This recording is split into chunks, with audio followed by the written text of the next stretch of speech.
The Tailor of Gloucester, by Beatrix Potter. I'll be at charges for a looking-glass, and entertain a score or two of tailors. Richard III.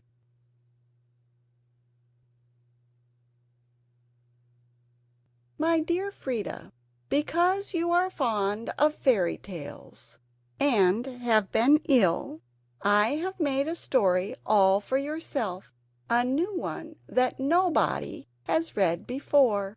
And the queerest thing about it, that I heard it in Gloucestershire, and that it is true, at least about the tailor, the waistcoat, and the no more twist. Christmas.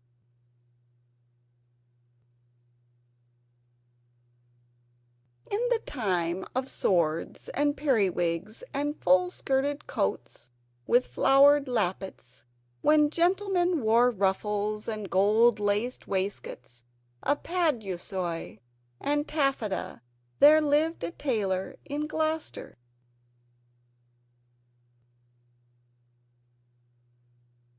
He sat in the window of a little shop in Westgate Street, cross-legged on a table from morning till dark.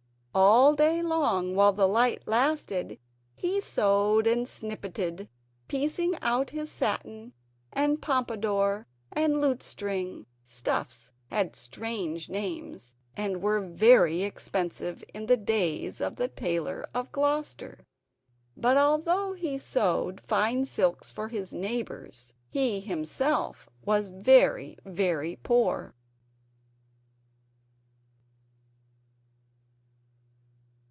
He cut his coats without waist. According to his embroidered cloth, they were very small ends and snippets that lay about upon the table. "Two narrow breadths for naught, except waistcoats for mice," said the tailor.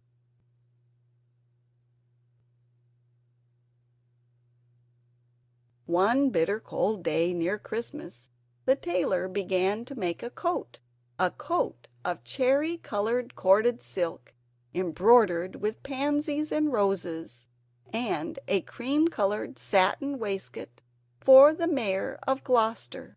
The tailor worked and worked, and he talked to himself. "No breadth at all, and cut on the cross. It is no breadth at all. Tippets for mice, and ribbons for mobs for mice," said the Tailor of Gloucester.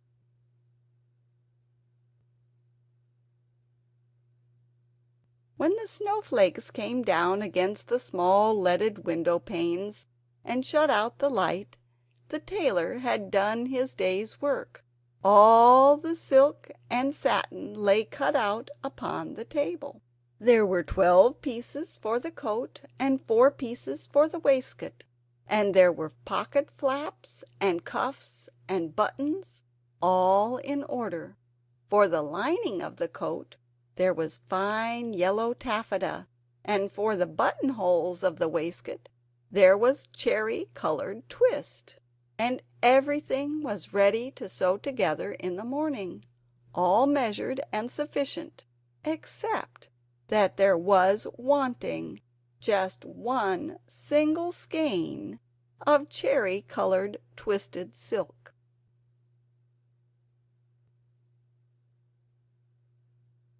The tailor came out of his shop at dark. No one lived there at nights but little brown mice, and they ran in and out without any keys. For behind the wooden wainscot of all the old houses in Gloucester there are little mouse staircases and secret trap-doors, and the mice run from house to house through those long narrow passages. But the tailor came out of his shop and shuffled home through the snow, and although it was not a big house, the tailor was so poor he only rented the kitchen.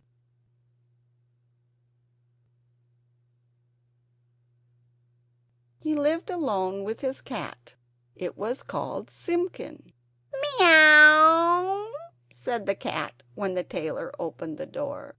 Meow.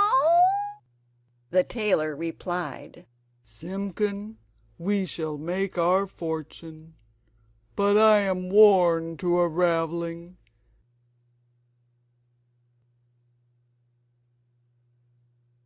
Take this groat, which is our last fourpence, and Simpkin, take a china pipkin, but a pennyworth of bread, a pennyworth of milk, and a pennyworth of sausages, and oh, Simpkin, with the last penny of our fourpence, put me one pennyworth of cherry-coloured silk.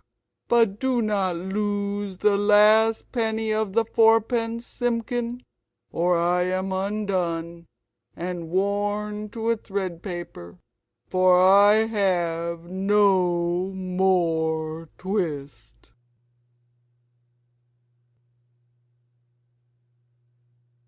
Then Simpkin again said, "Meow," and took the groat and the pipkin, and went out into the dark.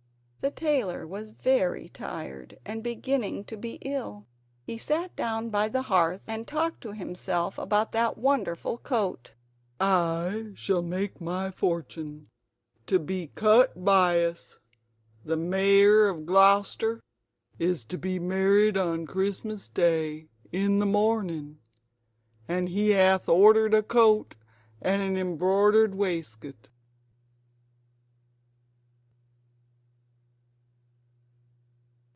Then the tailor started, for suddenly, interrupting him from the dresser at the other side of the kitchen, came a number of little noises. Tip tap, tip tap, tip tap, tip. "Now, what can that be?" said the Tailor of Gloucester, jumping up from his chair. The tailor crossed the kitchen and stood quite still beside the dresser, listening, and peering through his spectacles.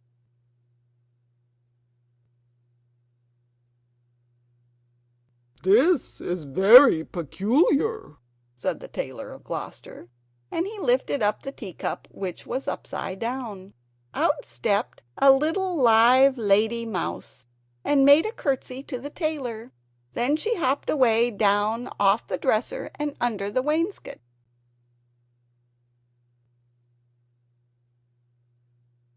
The tailor sat down again by the fire, warming his poor cold hands.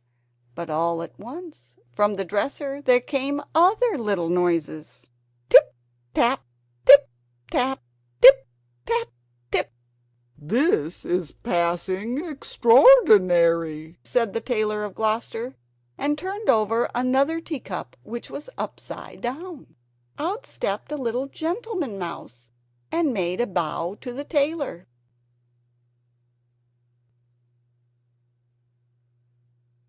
And out from under teacups and from under bowls and basins stepped other and more little mice, who hopped away down off the dresser and under the wainscot.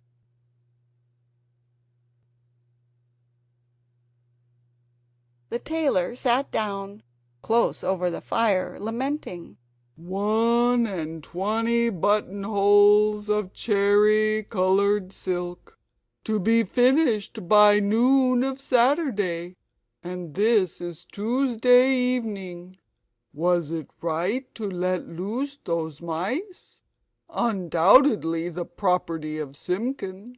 Alack, I am undone, for I have no more twist.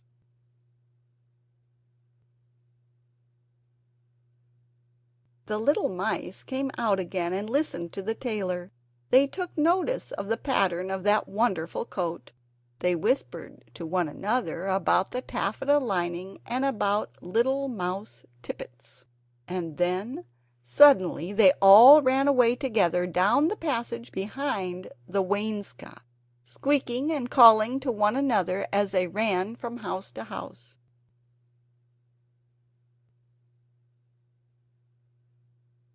Not one mouse was left in the tailor's kitchen when Simpkin came back. He sat down the pipkin of milk upon the dresser, and looked suspiciously at the teacups. He wanted his supper of little fat mouse. "Simpkin," said the tailor, "where is my twist?"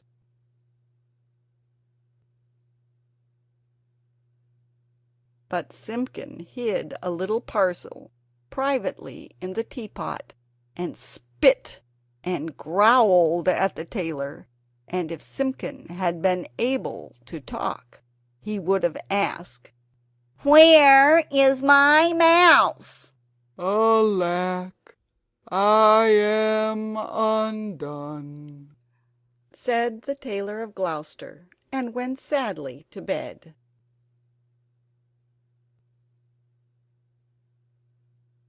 All that night long Simpkin hunted and searched through the kitchen, peeping into cupboards, and under the wainscot, and into the teapot where he had hidden that twist, but still he never found a mouse.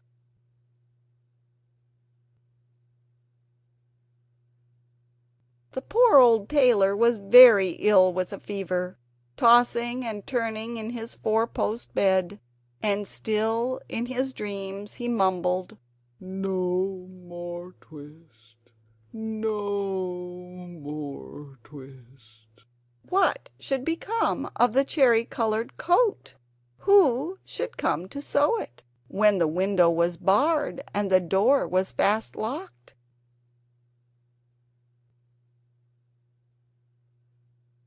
Out of doors the market folks went trudging through the snow to buy their geese and turkeys, and to bake their Christmas pies, but there would be no dinner for Simpkin and the poor old Tailor of Gloucester.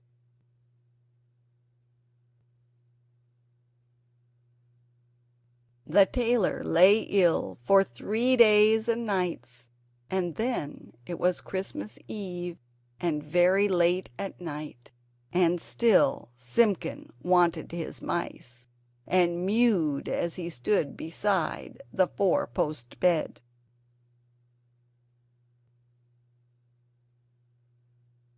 But it is in the old story that all the beasts can talk in the night between Christmas Eve and Christmas Day in the morning, though there are very few folk that can hear them, or know what it is that they say. When the cathedral clock struck 12 there was an answer, like an echo of the chimes, and Simpkin heard it, and came out of the tailor's door and wandered about in the snow.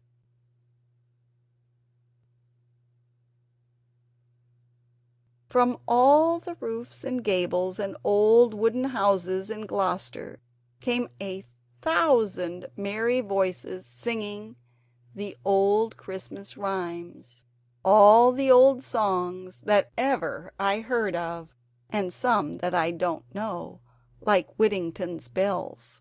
Under the wooden eaves the starlings and sparrows sang of Christmas pies, the jackdaws woke in the cathedral tower, and although it was the middle of the night, the throstles and robins sang, and the air was quite full of little twittering tunes. But it was all rather provoking to poor hungry Simpkin.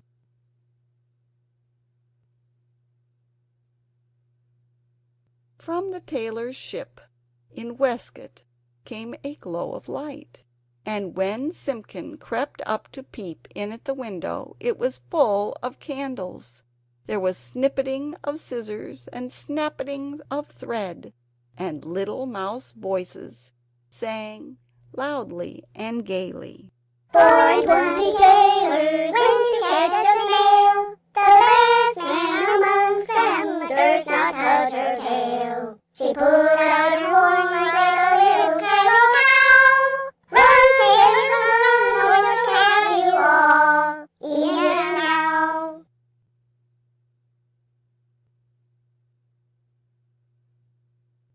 Then, without a pause, the little mouse voices went on again. Sing my lady's oatmeal, crumb my lady's flour, put it in a chestnut, let it stand her heart. interrupted Simpkin, and he scratched at the door. But the key was under the tailor's pillow. He could not get in.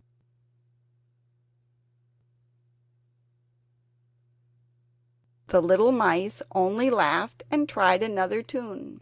3 little mice sat down to spin. Pussy said, "Fire and chicken. What are you at, my fine little men? Making coats for gentlemen. Shall I come in and off your threads? Oh, no, no, Pussy, you bite off our heads." Meow! Scratch! Scratch! Scuffled Simpkin on the window sill, while the little mice inside sprang to their feet and all began to shout all at once in little twittering voices, "No more twist! No more twist!" and they barred up the window shutters and shut out Simpkin.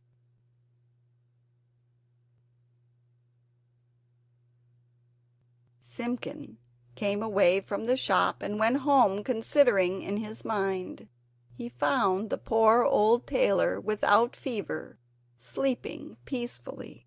Then Simpkin went on tiptoe and took a little parcel of silk out of the teapot and looked at it in the moonlight, and he felt quite ashamed of his badness compared with those good little mice.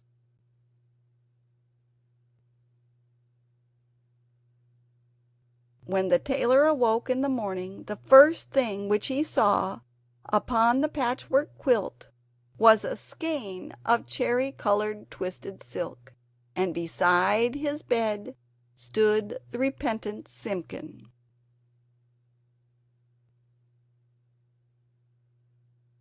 The sun was shining on the snow when the tailor got up and dressed and came out into the street with Simpkin running before him. "Alack," said the tailor, "I have my twist, but no more strength nor time than will serve me to make one single buttonhole. For this is Christmas Day in the morning. The Mayor of Gloucester shall be married by noon, and where is his cherry-coloured coat?"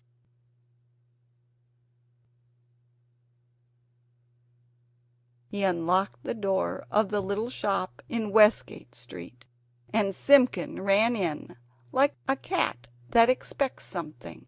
But there was no one there, not even one little brown mouse.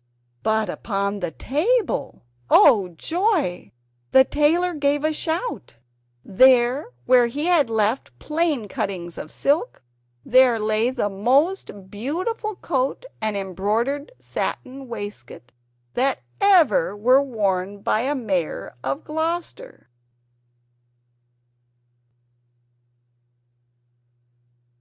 Everything was finished except just one single cherry-coloured buttonhole, and where that buttonhole was wanting there was pinned a scrap of paper with these words in little teeny tiny writing: "No more twist." And from then began the luck of the Tailor of Gloucester. He grew quite stout, and he grew quite rich.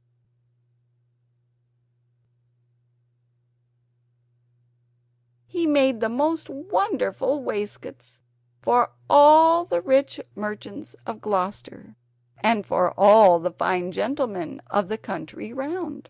Never were seen such ruffles or such embroidered cuffs and lappets, but his buttonholes were the greatest triumph of it all.